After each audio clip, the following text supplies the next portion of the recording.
Joining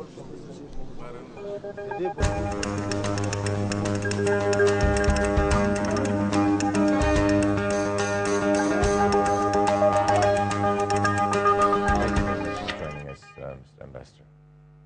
As you know, of course, as the civilian representative of NATO in Afghanistan, NATO's main mission is military, but the civilian branch of NATO also has huge responsibilities, and your mission and the weaknesses that the entire mission inherited from the very beginning, coupled with the Afghan government's weaknesses, has created a situation where expectations both in our country and in your countries have been mishandled. And your communication, of course, when we were talking earlier, your communication has also been following events instead of leading many things.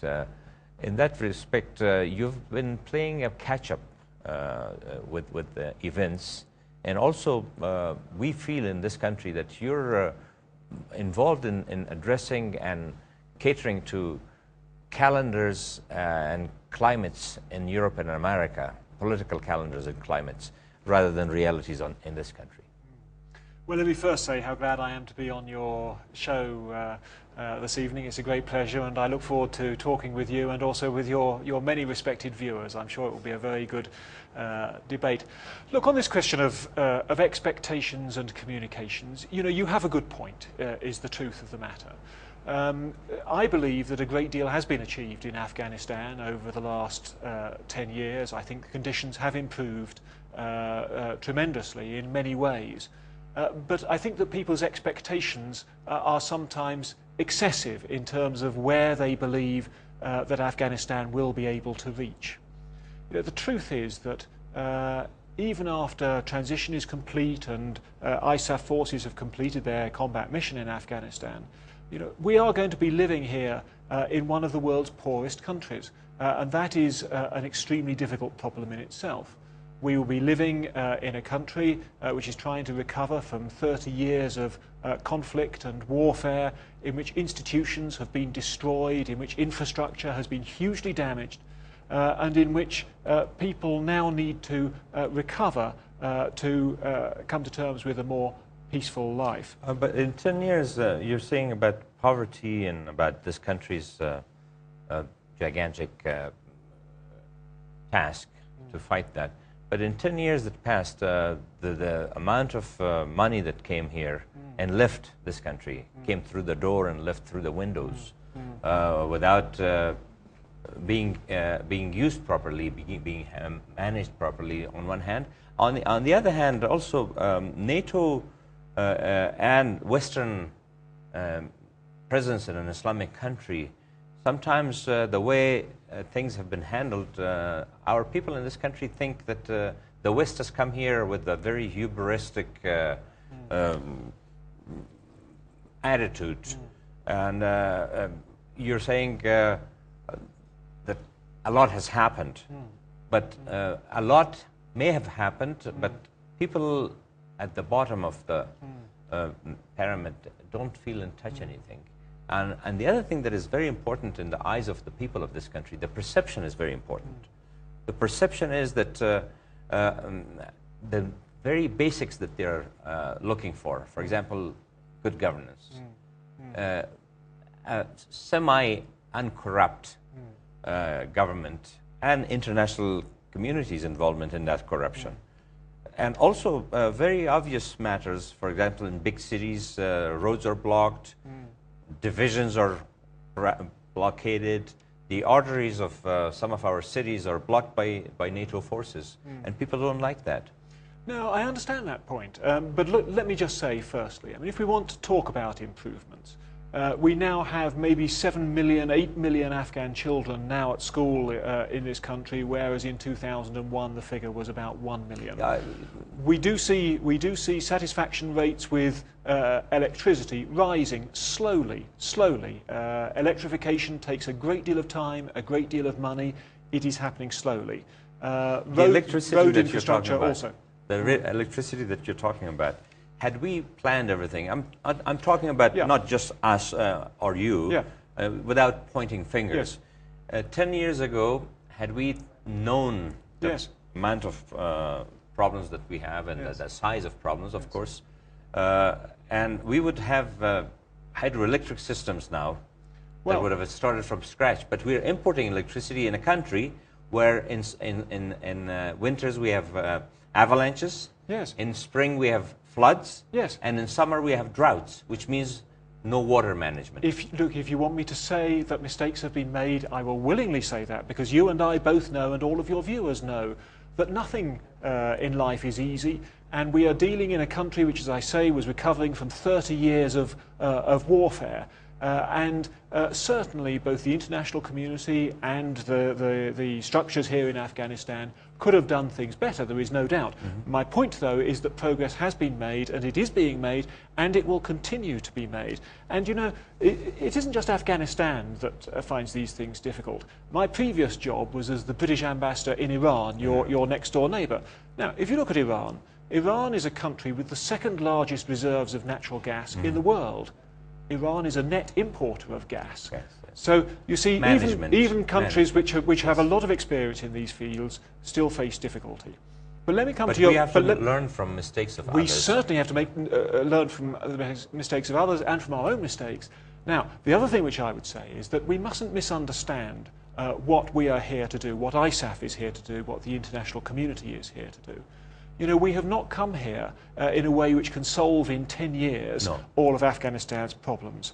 You know, the World Bank recently published a study of countries coming out of conflict, and it makes very interesting reading, because what it shows is that where you have a country which is coming out of a long-term conflict, typically to resolve problems like governance and corruption and democratic institutions doesn't take 10 years or 15 years. It takes 20 years, 30 years. It's a generational issue. You mentioned the World Bank, which reminds me of two institutions, the World Bank and IMF.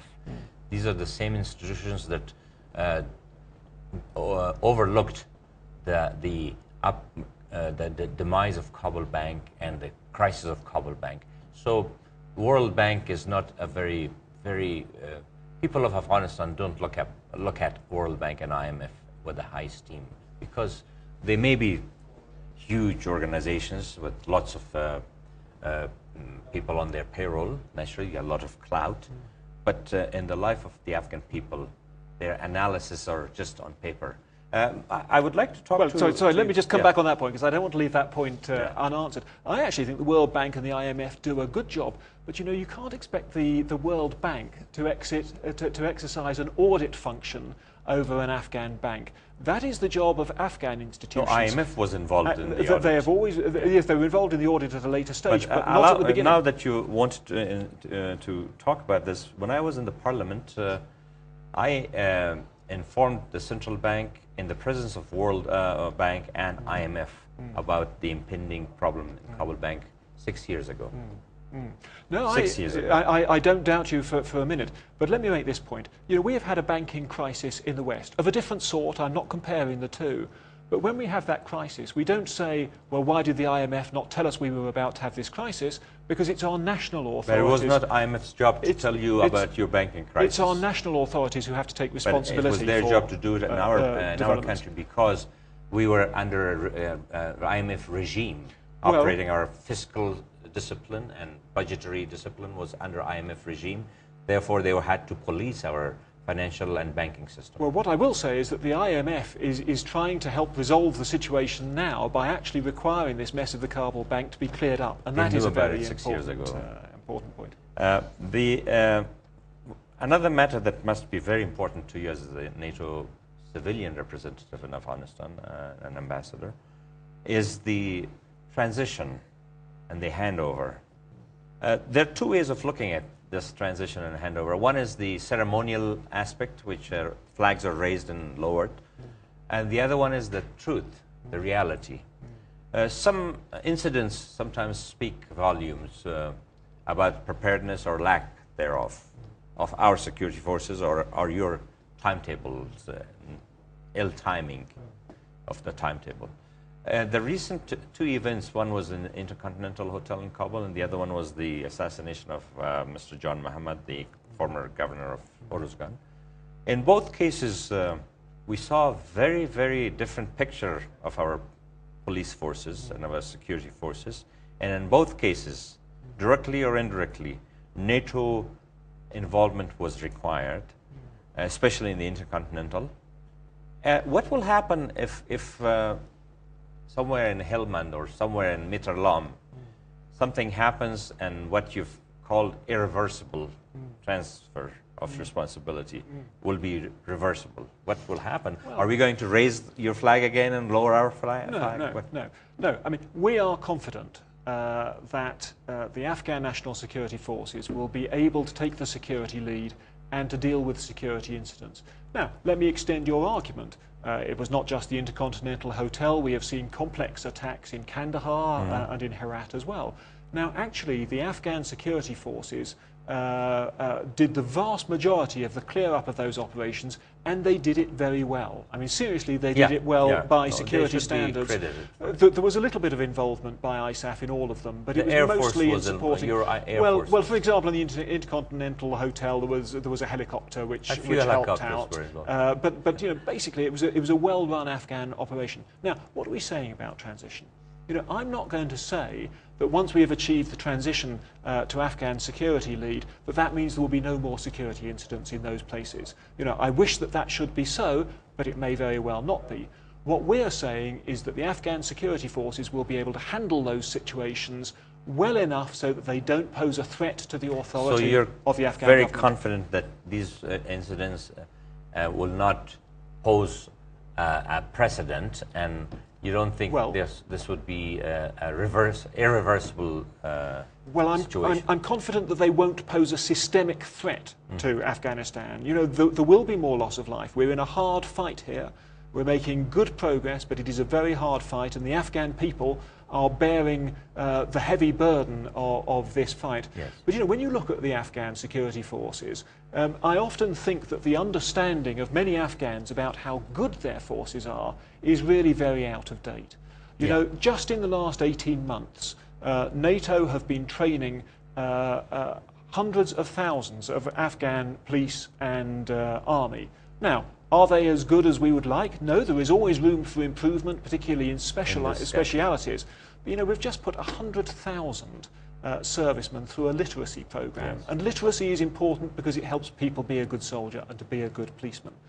They are becoming increasingly capable. Just yesterday we had an example, for example, of an Afghan local police post which came under fire from the insurgents. Now, a few years ago, they might have run away and left the village to its fate, but they didn't. They stood and they fought off the insurgents. That's the future for Afghanistan. You, as a NATO official, of course, of British origin, it's very interesting, our relation with Britain, of course, and the history in Helmand. Do you think the countries that came to different parts of this country with their military, were they chosen with an exact historical perspective, or it was accidental that Britain went to Helmand and Germany went to the north, where Germany was very much involved in the south in the 60s and more aware of the situation in the south, and Britain should have probably not have gone to Helmand, should have gone somewhere else? Well, the reason why nations were chosen for those areas were for operational reasons, not because of a historical affinity. I mean, after all, if you look at Helmand, of course, it was the United States in the 1960s that was so active in Helmand and did such fantastic work with some of the infrastructure down there. So, no, there wasn't any reason of that sort. What was the significance of Helmand and British presence in Helmand? For the British troops, was Helmand a better place to be in? Or well, Helmand was a place where we had a big challenge from the insurgency, and therefore we needed a contribution of troops which was cohesive and was large enough to start to deal with the problem. And you were Britain had that. Now, but your point about learning lessons is really important, because the truth is that in Afghanistan, we made a lot of mistakes in the beginning because we underestimated the scale of the challenge, is the truth. And it's really only in the last 2 or 3 years that we've managed to get the force levels right. We've managed to get the right level of attention, the right level of development assistance, and that's why I feel that we are making significant progress now. And one point on this, I mean, all your listeners and viewers should understand that the way in which the Afghan security forces are working with ISAF means that the insurgents are taking very, very heavy losses. The insurgents that we're talking about insurgency, we're talking about reintegration, and we're talking about reconciliation with them. When we talk about reconciliation, you talk about somebody who's fighting with you. When you talk about reintegration, you're talking about those who've stopped fighting and you want to find a place for them in society so you can bring them back into the fold. Yes. We're looking at two different things here. When you talk about reintegration, it should be the Taliban that have given up fighting, and they've come back, and they want to be normal citizens of a country where they're from. But the reconciliation should be happening with a country that's giving them refuge, giving them training, giving them bases, giving them logistical capabilities, and that is Pakistan. So in effect, we should not be reconciling with the Taliban, we should be reconciling with Pakistan. It should be NATO and the United States and the European countries that have conveniently or because of other reasons have not been able to become assertive enough in this situation and accept the reality and the truth where it lies. And that problem also is not just Pakistan-Afghanistan problem, it's a Pakistan-India problem. And NATO seems to dodge the real issues when it comes to this region. Well, is this some theorists, conspiratorial theorists in this part of the world that you're aware of, you've lived long enough in this part of the world, conspiracies are abound. Conspiratorial theorists say that NATO is not here to fight just terrorism. NATO is here awaiting a huge map shift and re-engineering of the region's geography. And if you're not addressing the situation that hurts Afghanistan and the region, and terrorism emanates from it, which is over there in Pakistan, and that problem also is related to their problem with India, then who do we reconcile with? Well, you're asking excellent questions and which have several parts to them. So let me just start off talking a little bit about reconciliation and then move to Pakistan and the region and take it in sequence. Look, on reconciliation, just a few points. Firstly, this has to be an Afghan-led process. Other countries can help Afghanistan with this process, including with Pakistan, and I'll come to that in a little more detail in just a moment. But this has to be an Afghan process, and it has to be a process which encompasses all of the Afghan people and not just parts of it.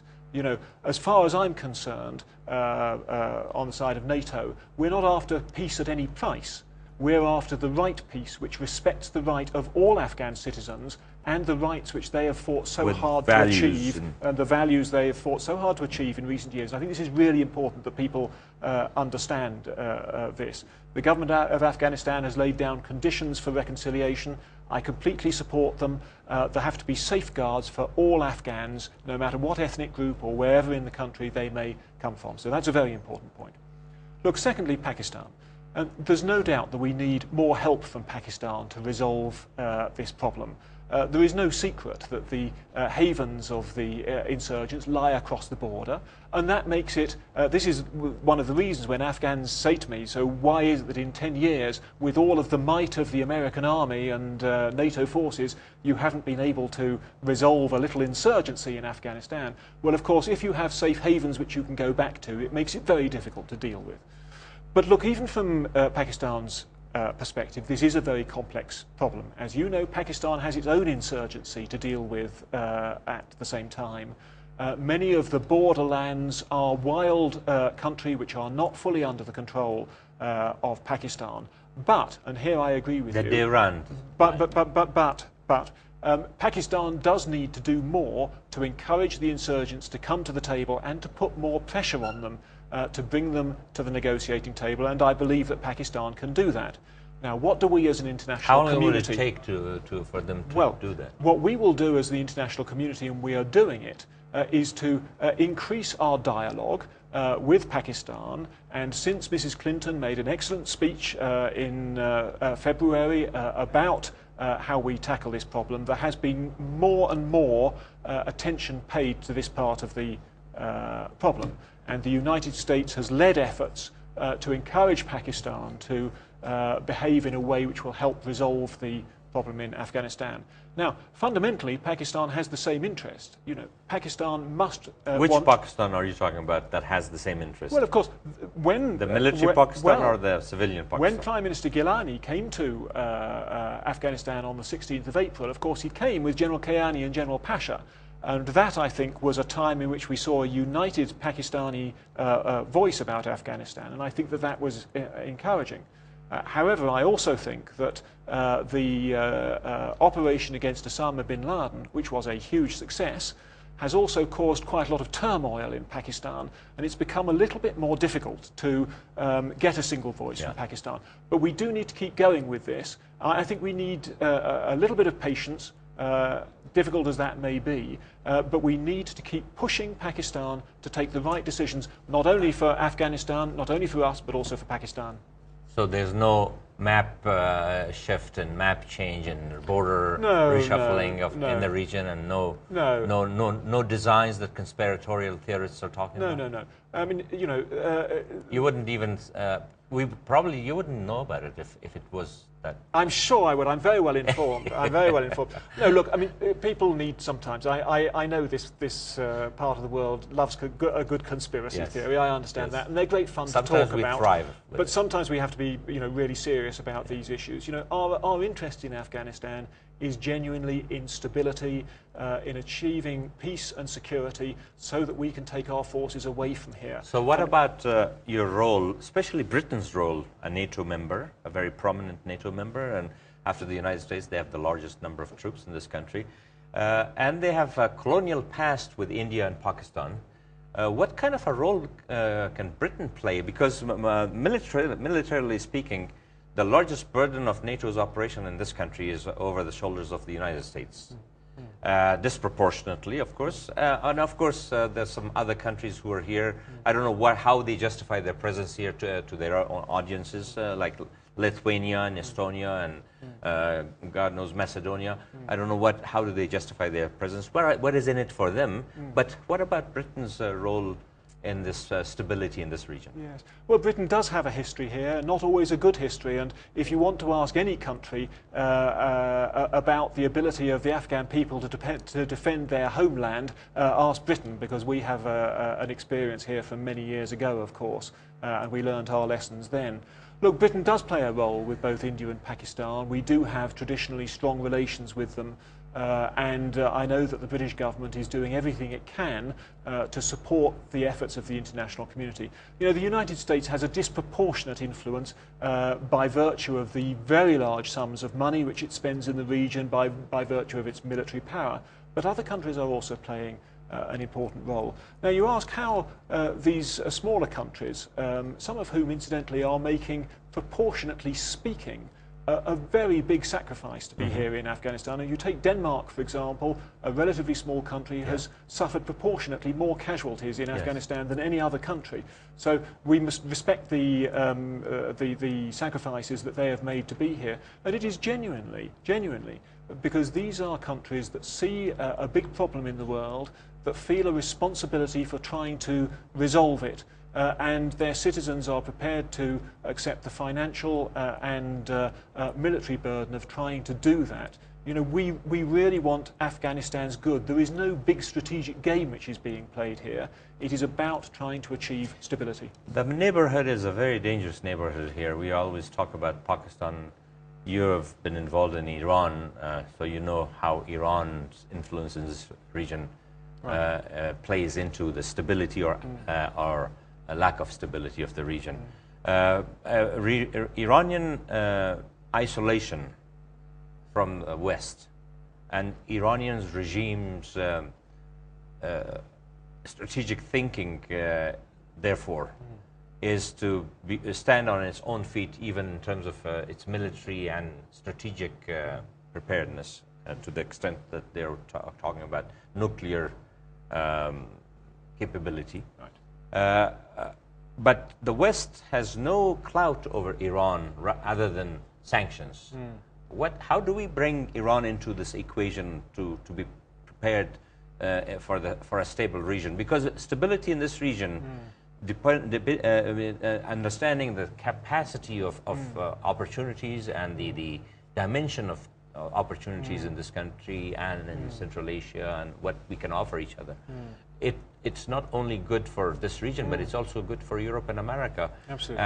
But Iran doesn't seem to think that way. Iran, of course, thinks that the West is out of bounds. They're outside their own sphere of influence. They shouldn't be here. Russia thinks the same way, although Russia is happy that you're fighting for them. Extremism is threatening them also in some ways. But Iran is a problem also. How do you deal with it? Let me just extend your point for a moment and then come back to the question, because I think the analogy with Iran is very useful also when your viewers wonder why we're not managing to get Pakistan to change its behaviour. The truth is that when you have a sovereign country, whether it is Pakistan or whether it's Iran, these countries have their own internal logic about why they behave in a certain way, and it is very, very difficult to achieve changes of behaviour.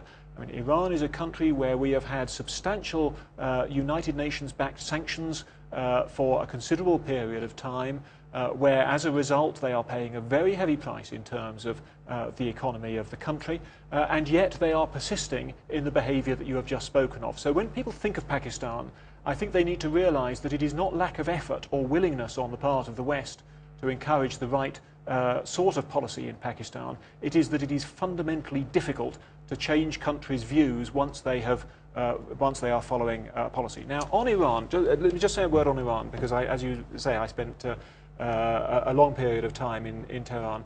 I used to say to my Iranian colleagues, look, fundamentally, Iran's interest in Afghanistan and the West's interest in Afghanistan is very similar, because for Iran has a huge problem with drug addiction. And where do the narcotics come from? Well, I'm sorry to say they come primarily from Afghanistan. Secondly, Iran is the home to many Afghan refugees, and therefore has a strong interest in achieving stability. You know, when there was a Taliban government in Afghanistan, that government was no friend of Iran's, and the Iranians do not want to see the Taliban coming back, which of course will not happen anyway. So fundamentally there is a commonality of interest, but what I used to say to Iran is you need to pursue that interest in a legitimate way. The way to do that is at the negotiating table and through discussion and through commercial ties and so on. It is not, unfortunately, through providing weaponry to Taliban groups. The counter-argument from Afghanistan's point of view about drugs and labor in Iran and Afghan labor is that they have the consumers and we have a very poor farmer network. Sure. And if they have the market, it will be produced somewhere. And it's the pharmaceutical companies who are sending the chemicals, the precursors. So it's a conglomerate of global dimension. Drugs is not just Afghan problem, it's a global problem. You're right. The other thing that I would like to ask as a last question is that NATO as a military institution came to existence after World War II naturally, and most solutions lie on military might and capabilities, although you have political wings and you're representing that here. But do you envision a world where military organizations will not be needed to solve world problems? What kind of institutions would we need for the 21st century to fight poverty, to fight vacuums and voids that create opportunities for extremism, whether it's Islamic extremism, whether it's Christian extremism? I think the world needs institutions above and beyond military institutions to come with a new perspective and visionary outlook for centuries to come. Military might alone may not be enough to solve world problems from now on. Well, military might will certainly not be enough to resolve world problems. I agree with you completely. And you know, if we think about the world as it will be in the future, I remember at a time shortly after the fall of the Berlin Wall, which was a very big event for Europe, of course, there was a famous American history who wrote a book, professor of history who wrote a famous book suggesting that history had ended. Yes. We were no longer going to see ideology in the Mr. world. Fukuyama. Francis Fukuyama. Now, it was slightly misinterpreted, but of course, history never ends. We will always face more frictions, more conflicts. I'm worried, for example, about the potential in the future for conflict which arises out of climate change, because you will have more water disputes between nations. I'm worried about the friction which can develop because of population movement under those circumstances. I'm concerned about the world's ability to produce sufficient food to feed its people. So we need the right institutions. That is one reason why many of our countries are very much in favour of reforming and extending the United Nations Security Council to include more countries, and we need to have more international cooperation which really makes us work together in a new and better way. Mr. Ambassador, thank you for being with us. Great pleasure. I've enjoyed Hope it. to Thank you see so again. much. Thank you. Thank you. It's a pleasure. Thank you.